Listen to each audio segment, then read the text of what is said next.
Hello and welcome to daily current affair sessions.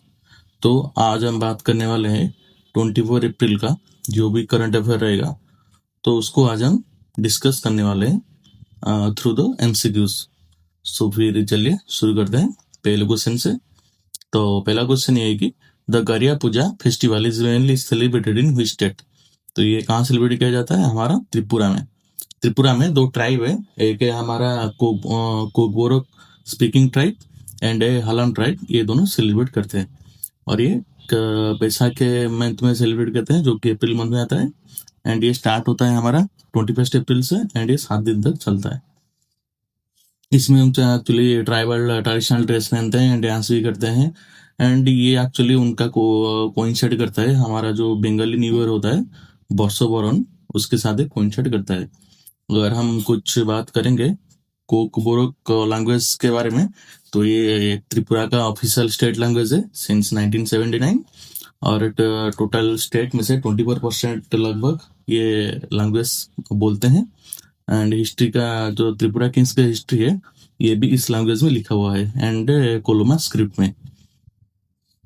तो actually इसका अभी करंट डिमांड ये है कि उनका है कि उनको 8 शेड्यूल में ऐड करना है, जो कि ऑफिशियल लैंग्वेज होता है हमारा। अभी करंटली 22 लैंग्वेज है और ये चाहते हैं कि इनको भी 8 शेड्यूल में मतलब कर दिया जाए, इंक्लूड कर दिया जाए। तो next question, who has been appointed as the first women chief justice of Andhra Pradesh high court. तो जस्टिस लीजा गिल अभी आंध्र प्रदेश के पहले चीफ जस्टिस बने हैं आंध्र प्रदेश हाई कोर्ट के। तो एक्चुअली कुछ हम हाई कोर्ट के चीफ जस्टिस के बारे में बात करेंगे। तो ये एक्चुअली इनको अपॉइंट करते हैं हमारे प्रेसिडेंट ऑफ इंडिया। और आर्टिकल 217 में बात करता है actually appointment of high court जजेस के बारे में, जिसमें से actually chief justice of India और एक कॉलेजियम रहेगा 2 जजेस का, सीनियर मोस्ट जजेस का, जो कि गवर्नर के साथ डिस्कशन करेंगे हमारे मतलब चीफ जस्टिस को स्टेट हाई कोर्ट को अपॉइंटमेंट करेंगे। और आर्टिकल 222 बात करता है हमारा ट्रांसफर ऑफ हाई कोर्ट जजेस के बारे में। तो next question, national Panchayati Raj day is celebrated on 24th April. The provision of panchayat is in which schedule of the Indian constitution. तो हमारे जो पंचायत है वो 11 शेड्यूल में मेंशन है और 12 शेड्यूल में हमारा मेंशन है म्यूनसिपैलिटीज। तो एक्चुअली उसका पहले हुआ था हमारा 1882 में हुआ था, जिसको लॉर्ड रिपन ने शुरू किया था, इसीलिए हम लॉर्ड रिपन को father of local self government भी बोलते हैं, जिन्होंने मतलब ये पंचायत राज शुरू को स्टार्ट किया था। एंड आफ्टर द इंडिपेंडेंस 1957 में बलवंत राय मेहता कमेटी ने फर्स्ट पंचायती राज इम्प्लीमेंटेशन किया था हमारा नागौर में, जो कि राजस्थान में आता है 1959 में। तो उसके बाद 1992 में हमारा जो 73rd कॉन्स्टिट्यूशनल अमेंडमेंट एक्ट आया, तो उसमें हमने पंचायती राज को शेड्यूल पार्ट 9 में एंड शेड्यूल 11 में इंक्लूड कर लिया है विथ 29 सब्जेक्ट। तो अभी 2010 से ही हम हर साल से मतलब 24 अप्रैल को पंचायती राज डे के रूप में मनाते हैं एंड ये इसका 16th एडिशन है। तो next question, Nadendla Bhaskar Rao recently passed away at the age 90। He was the former chief minister of state. तो ये आंध्र प्रदेश के चीफ मिनिस्टर थे जो, और हैदराबाद में ये उनका डेथ हो गया है। तो ये मतलब सबसे शॉर्ट टेन्योर के लिए चीफ मिनिस्टर बना थे, जो कि 1 साल के लिए। तो नेक्स्ट क्वेश्चन है, which country passed a historic law imposing a lifelong ban on the purchase of tobacco for people born on or after January 1 2009। तो यूके ने एक लाइफ लॉन्ग बैन लगाया है, जो भी पीपल आफ्टर 2009 मतलब बात किए हैं, तो उनके लिए लाइफ लॉन्ग टोबैको ले बैन रहेगा। तो उन्होंने एक बिल पास किया है द टोबैको एंड वैप्स बिल, जिसमें से ये बोला है कि जो भी anyone born after the 2009 face A life long generational ban on legally purchasing tobacco products in UK. तो उनके ऊपर एक लाइफ लॉन्ग बैन लगा दिया गया है। एक्चुअली इसका क्या है कि स्मोकिंग एक्चुअली यूके में स्मोकिंग क्लेम्स लगभग 64,000 लाइफ्स वो डेली मतलब एनुअली होता है ड्यू टू स्मोकिंग। एंड तो इसीलिए ये लॉ लाया गया है to prevent the addiction in new generation.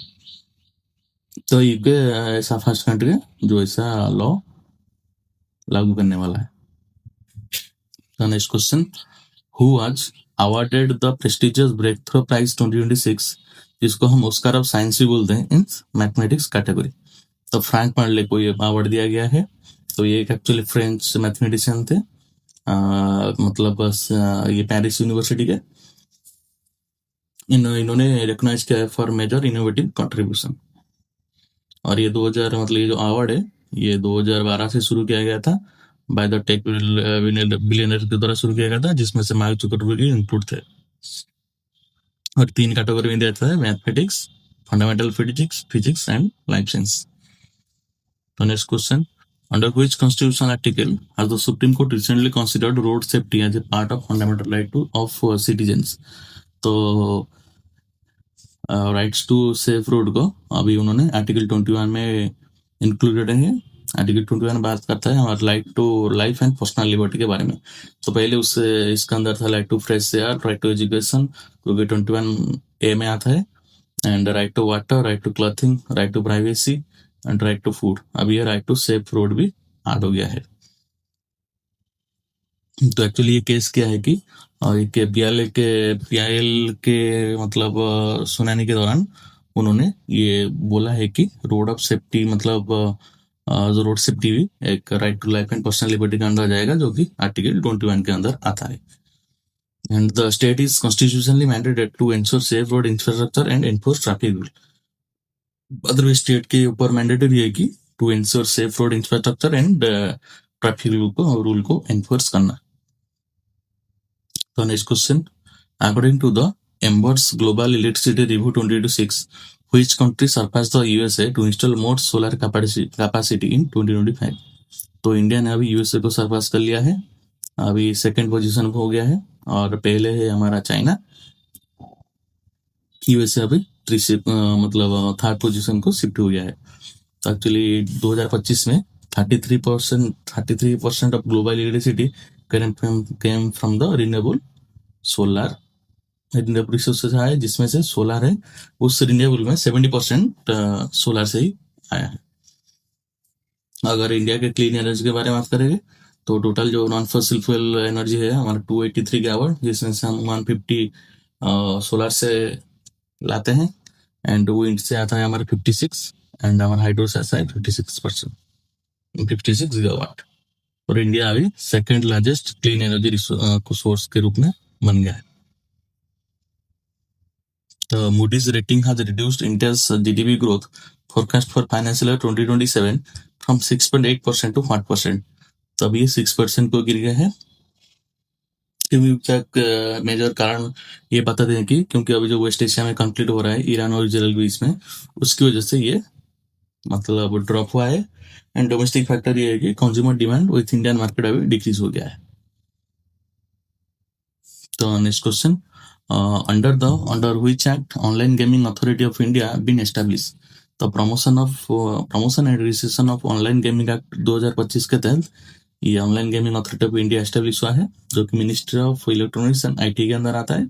And अभी इसको May 1 से ये ऑपरेशनल होने वाला है। और ये जो online gaming authority of India है इसका 6 मेंबर एक बॉडी है, जिसमें से हमारे चेयरमैन रहेंगे, इसके जो एडिशनल सेक्रेटरी है इस मिनिस्ट्री के ये रहेंगे हमारे चेयरमैन। उसके बाद होम अफेयर्स के रहेंगे, my finance, sports and legal affairs के मेंबर रहेंगे। और ये एक्चुअली स्ट्रिक्टली बैन किया है प्रमोटिंग बेटिंग एडिक्शन, जो भी money games betting addiction promotion रहेगा उसके ऊपर बैन लगा है। एंड अगर आप वायोलेशन करोगे तो 3 ईयर तक जेल होगा एंड 1 करोड़ तक का फाइन आपके ऊपर लग सकता है। सो ये रहा कुछ क्वेश्चन, आप इसका आंसर कमेंट सेक्शन में बता सकते हैं। सो आज के लिए इतना ही करंट अफेयर है, तो मिलते हैं और एक न्यू वीडियो में।